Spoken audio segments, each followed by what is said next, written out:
Everyone, कैसे हैं आप सब। उम्मीद करती हूँ हमेशा की तरह आप सब बहुत अच्छे होंगे। दोस्तों, फिर से लेकर आ चुकी हूँ कुछ ऐसे टिप्स और ट्रिक्स जो आपके घर और किचन से जुड़े मुश्किल कामों को कर देंगे बेहद आसान।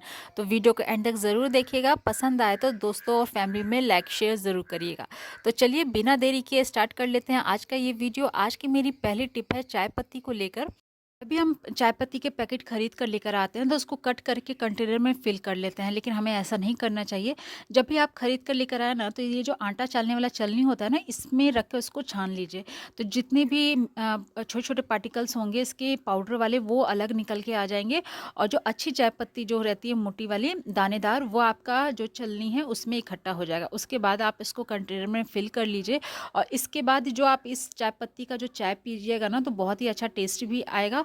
और जब वो छोटे छोटे जो पाउडर होता है ना, वो आपकी चाय में बिल्कुल भी नहीं जाएगा। तो इस तरीके से जब भी आप चाय पत्ती खरीद कर लेकर आए ना, तो उसको चालिएगा ज़रूर।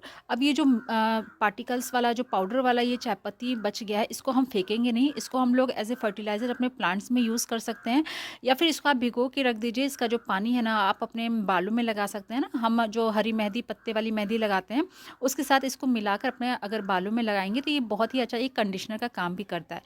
जब भी आप नया पैकेट खरीद कर लेकर आएँ, कट करने से पहले ये काम ज़रूर करिएगा। बढ़ते हैं नेक्स्ट टिप की तरफ। इस तरीके के रबर बैंड्स हम मार्केट से खरीद कर लेकर आते हैं। बहुत सारे कामों में ये हमको यूज़ पड़ते हैं, मल्टीपर्पज़ चीज़ों के लिए। तो अगर इसको हम लोग ऐसे ही रख देते हैं ना, तो आप कुछ ही दिन में देखिएगा 2-3 महीने में ये स्टिकी हो जाते हैं, आपस में ये चिपक जाते हैं।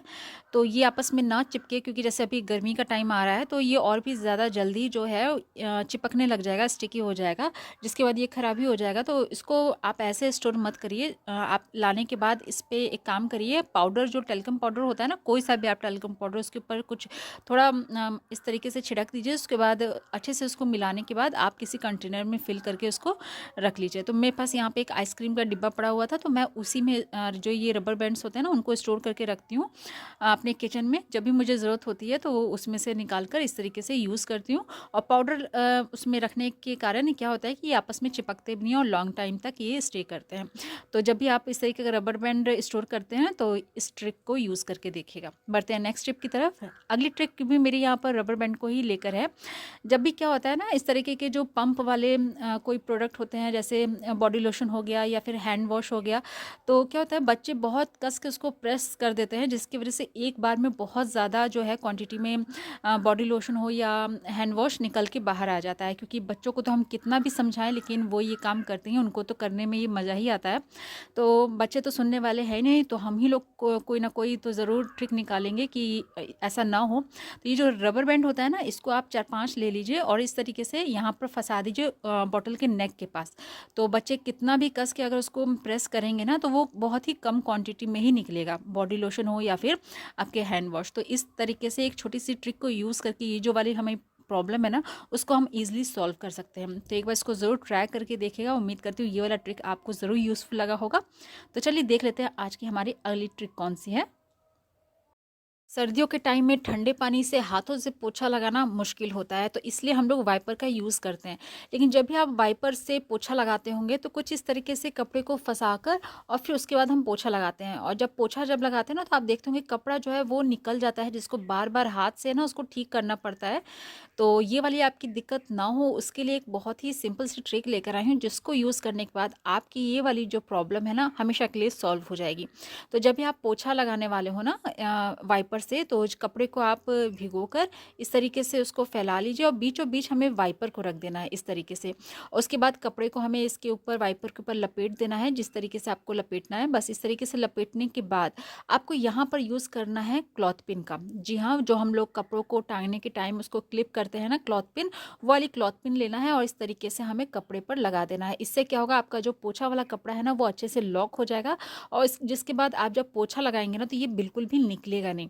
तो आप यहाँ पर देख सकते हैं, आप चाहे जितना देर तक इसको पोछा लगाते रहें, ये बिल्कुल भी निकलने वाला नहीं है। जब आपको कपड़ा चेंज करना है, गंदा हो गया है, उसको धो के फिर से लगाना है, उसी वक्त आप क्लिप को हटाकर इसको वॉश करके आप फिर से इसी तरीके से लगाकर पोछा लगा सकते हैं। ये सिर्फ हमारे पोछा के लिए नहीं, जो हमारे टाइल्स होते हैं ना बाथरूम के ऊंचे ऊंचे, तो उनको भी क्लीन करता है। चाहे हमारी जो दीवार होती है तो उस पर जाले वगैरह लग जाते हैं, तो उन पर भी हम इसको इस तरीके से यूज़ करके साफ़ कर सकते हैं। चाहे हमारे बेड के नीचे होता है जहाँ हमारे हाथ नहीं जाते हैं, तो वहाँ पर भी बहुत ही अच्छे से ये क्लीनिंग करता है।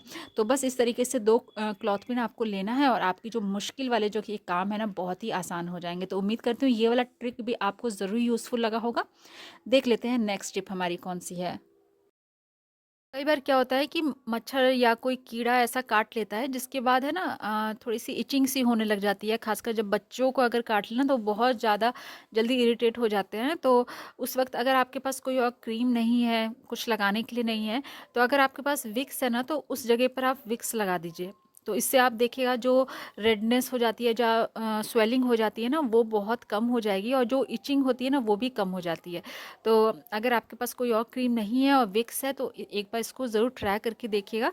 इस तरीके से लगाने से ना बहुत हद तक आराम मिल जाता है और बहुत ज़्यादा रिलीफ भी मिलता है।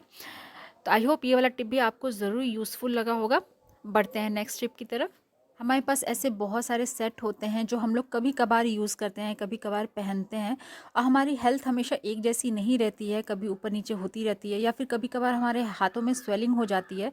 तो उस वक़्त है ना ये जो चूड़ियाँ होती हैं ना हमें छोटी पड़ जाती हैं, मतलब हाथों में ऊपर आती नहीं है लेकिन हमें वही पहनना होता है, तो उस वक़्त हम कैसे इसको पहने? तो इस तरीके की जो पॉलीथीन होती है ना, जो ग्रॉसरी वग़ैरह में या वेजिटेबल हम लेकर आते हैं तो उस टाइम ये पॉलीथीन इस तरीके की मिलती है। तो वो पॉलीथीन आप ले लें और इस तरीके से हाथों में चढ़ाने के बाद आप बैंगल्स को पहनिए, चूड़ियों को पहनिए। देखिएगा बहुत ही आसानी से जो चूड़ी है ना ये ऊपर आ जाती है, सरक जाती है। तो इस तरीके से पॉलीथीन लगाने से ना बहुत ही अच्छे से ये स्लिप होती है, तो छोटी-छोटी जो बैंगल्स होगी ना वो भी आपके हाथों में आराम से आ जाएगी और इसको निकालना भी बहुत ही आसान है।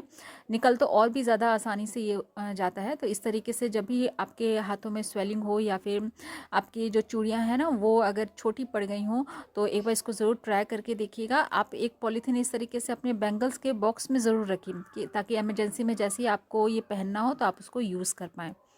नेक्स्ट टिप यहाँ पे हमारी पर्स को लेकर है। जब भी हम कहीं बाहर जाते हैं तो घर को लॉक करके जो चाबी होती है ना वो इस तरीके से पर्स में डाल लेते हैं। प्रॉब्लम तब आती है जब आपके पर्स में बहुत सारे जो हैं चेन हों। जब आपको लौटते वक़्त जब आपको वो चाबी चाहिए होती है ना तो हम लोग ढूँढते रह जाते हैं कि किस चेन में आपने जो वो चाबी रखी है। क्योंकि किसी-किसी बैग में इतने सारे चेन होते हैं ना कि ढूँढना मुश्किल हो जाता है। तो ये छोटी-सी प्रॉब्लम है लेकिन अक्सर हम लेडीज़ को ये फ़ेस करना पड़ता है।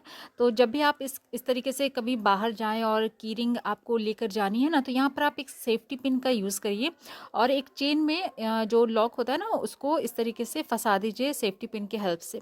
तो आपको जब भी रिटर्न में जब लॉक खोलना है और आपको चाबी ढूँढनी है, तो बहुत ही ईज़िली जो है आप इस तरीके से पर्स को खोलकर आपको पता रहेगा कि आपका जो कीरिंग है ना, कहाँ पर आपने रखा हुआ है और आपको ज़्यादा पर्स में ढूँढना नहीं पड़ेगा क्योंकि इतने सारे हम सामान रखते हैं ना कि उस बीच में आपको चाबी ढूँढना बहुत मुश्किल होता है। तो दोस्तों ये छोटी-सी ट्रिक है लेकिन बहुत ही यूज़ में आपको आएगी, तो एक बार इसको ज़रूर ट्राई करके देखिएगा। तो दोस्तों ये थे आज के कुछ यूज़फुल टिप्स और ट्रिक्स और उम्मीद करती हूँ आपको लाइफ में कभी ना कभी ये ज़रूर काम आएँगे। वीडियो अच्छा लगा है तो अपने फैमिली और दोस्तों में ज़रूर इसको शेयर करिएगा और वीडियो को एक लाइक भी कर दीजिएगा। कल फिर मिलती हूँ ऐसे ही एक नए वीडियो के साथ, कुछ नए यूज़फुल टिप्स और ट्रिक के साथ। तब तक के लिए अपना ख़्याल रखिएगा। Good bye.